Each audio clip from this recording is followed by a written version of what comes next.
E daí nós almoçamos e o Chico falou assim, vem trabalhar na Central 3, vem fazer um podcast lá. Eu falei assim, podcast?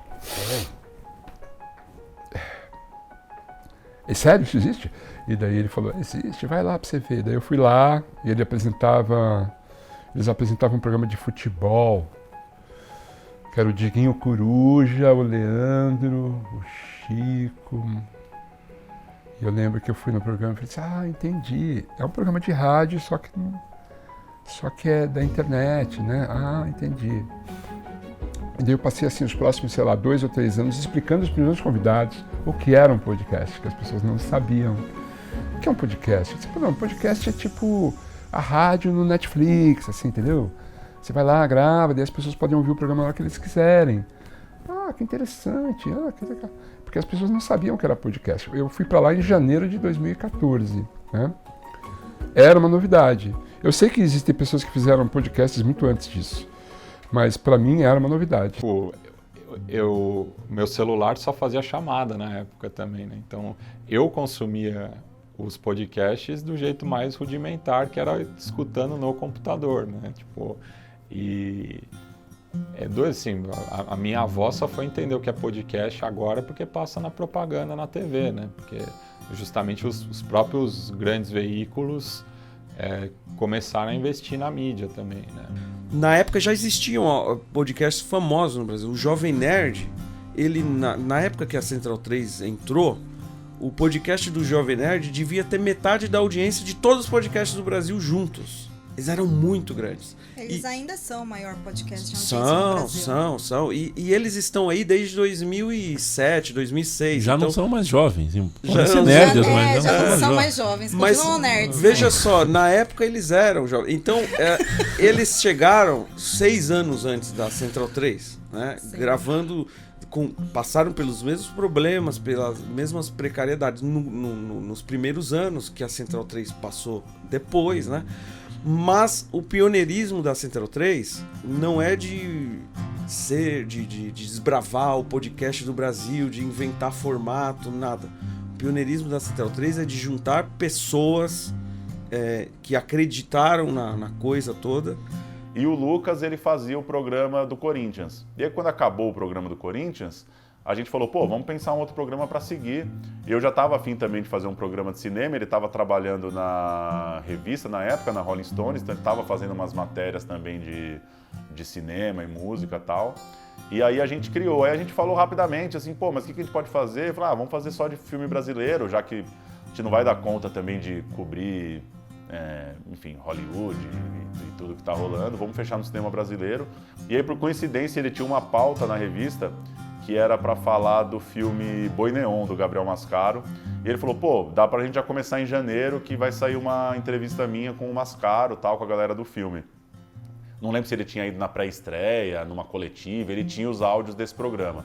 Falei, demorou, ele me mandou os áudios, eu montei o primeiro, assim, e a gente falou, agora... Um filme por semana.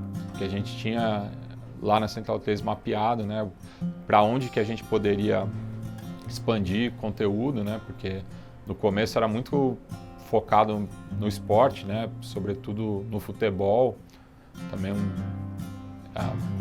uma visão bem masculina também, né, então a gente estava querendo ampliar, né, horizonte, tudo, e a gente viu que ainda não tinha nada na podosfera sobre política internacional. Então eu falei, tem um amigo meu aí que está começando a fazer uns vídeos no YouTube, está fazendo um barulho, escreve muito bem, e eu acho que tem chance aí de dar alguma coisa, mas também não tinha pretensão nenhuma, assim, né? A gente não imaginava, né, que iam parar para escutar, a gente falando, na época era 1 hora ainda. Faz tempo. No começo era 1 hora só, né? Isso era uma briga interna ali dentro da firma, né? Porque tinha esse cálculo, né? De que o tempo de retenção médio de uma pessoa é 40 minutos, 50, estourando, né? Não, engraçado, quando eu cheguei com essa proposta lá pro Chico, pro Yamin, o Yamin tinha falado, ele tava buscando um podcast pra falar sobre Série B, Série D, desse futebol fora do foco. É a gente, cara. É a gente... A gente cumpriu bem esse papel, sabe? Durante esse tempo, acho que poucas mídias falam tão profundamente sobre Série B, Série C, Série D, do futebol piauiense, do futebol do Maranhão, com o respeito que eles merecem, sabe? E acho que na época que o Baião entrou na Central, a Central tinha essa pegada muito de futebol, né? Então acho que nesse momento a gente encaixou muito bem assim, pra Central 3. Eu sempre falei, quando alguém for me perguntar, né, o que você mais... o que foi que a Central 3 te trouxe de melhor, assim, pra tua vida? O que você se sente mais realizado? Pra mim foram os encontros que nós fizemos.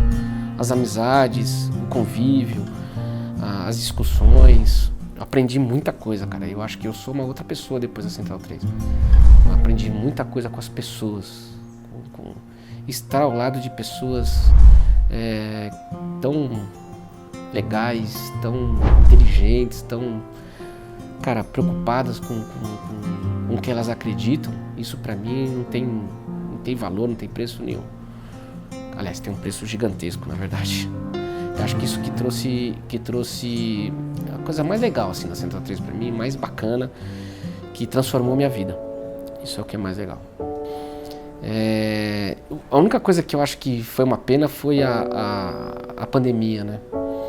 A pandemia desses 2 anos que sem contato, né, foi uma coisa muito abrupta para a Central 3, porque a gente estava dentro de um convívio muito intenso,